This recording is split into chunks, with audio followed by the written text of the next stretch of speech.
if the Supreme Court strikes down the tariffs, you can better believe that the administration, the president, is number one going to be really mad. Okay, he's going to have a total cow about it, but then also he's going to do anything he possibly can to reinstate those tariffs or duties immediately. And I wouldn't be shocked if they're even bigger than the tariffs that are currently in place right now. Anyway, let's pop this article up right here, right now. Feel free to read through the details of this. Let me explain some of the key takeaways out of this article here. Okay, so again, at any given point here, we're waiting for that official ruling out of the Supreme Court on these tariffs, right? Now, these are the tariffs that were implemented back in April of 2025. Now, over the last couple weeks here, we've had 3 different times now that the Supreme Court has come together on hearings and basically announcing different rulings, right? Well, we were anticipating all of those 3 times that they would possibly be having a ruling on these tariffs. They haven't done it yet, right? They're dragging their feet. They're stalling. They're milking it. Okay, well, what does that mean? Is that good or bad?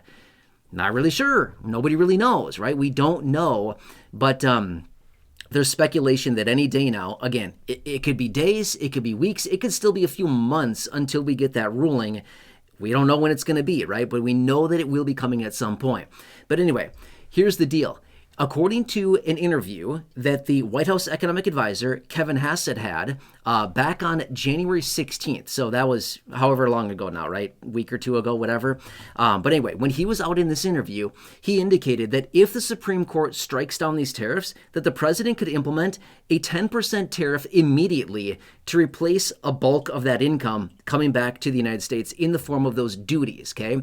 That's just a 10% across the board that he can implement right away. But then they could also come back and they could backfill and get more additional income by also implementing, as you can see here in the article, either the 301 authority or the 232 authority, again, kind of backfilling and getting some of the additional revenue that they want to get from the tariff revenues that were maybe struck down by the Supreme Court.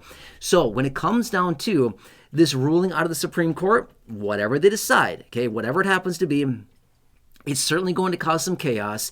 It's certainly going to cause a little bit of a hiccup in the system. But at the end of the day, no matter what happens, whether the tariffs stay in place or they are struck down by the Supreme Court, you better believe that the president and the administration, if they're told that they can't do something, they're absolutely 100% going to do anything they possibly can within the authority and within the power that they have to reinstate that and get that money flowing back in the United States. Now, about, I don't know, maybe a week or 10 days or so ago, give or take a little bit, I'm not sure exactly the date that it happened, but the Treasury Secretary Scott Bessent was also out in an interview, and he indicated that the Treasury has plenty of money to reinstate refunds in the event that the tariffs are struck down by the Supreme Court, and they need to issue refunds to basically give all that money back, like hundreds of billions of dollars that they may need to repay back in the form of refunds. He's indicating, yeah, we're good. We've got the money. We can certainly send back those that money in refunds. It's a lot of money to be refunding, right?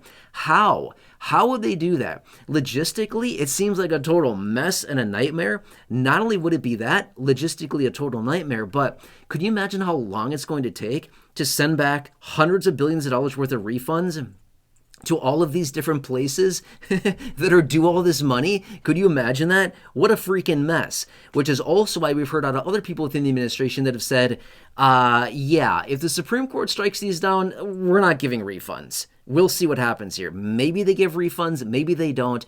All of this is still very much up in the air right now. But when it comes down to those coveted $2,000 dividend payments, the $2,000 stimulus check, whatever you want to call it, again, I just want to say this. No promises. Nobody knows what's going to happen here, okay? I've made that very, very, very, very clear in my videos since the president originally floated this idea back in the beginning of November, on November 9th to be exact, when he made that post saying, a dividend of at least $2,000 a person, not including high-income people, will be paid to everybody, okay? He made that post. I've highlighted it in other videos. In fact, I have videos here on the channel going back to November, highlighting that post that the president made.